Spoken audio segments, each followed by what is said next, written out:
che quest'anno sarà anche per la prima volta, non dico altro, soltanto che sarà per la prima volta un fantino donna. Quindi quest'anno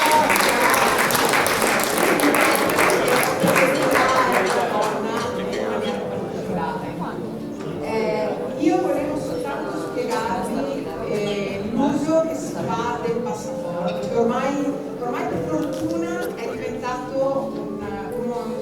uno strumento che la gente farà conoscere e che noi stiamo curando in maniera particolare, perché è uno strumento che ci permette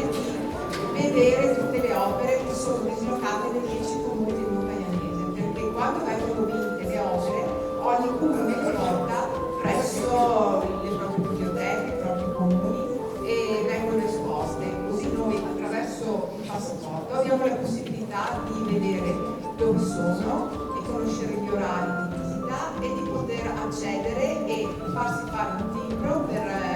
l'acquisto della visita,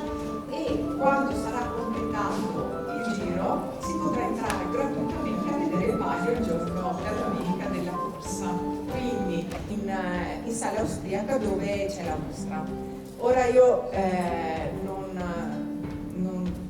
non vi terrei qui ulteriormente, vi invito a partecipare alla mostra completa in sala austriaca per goderci la mostra completa. Grazie a tutti.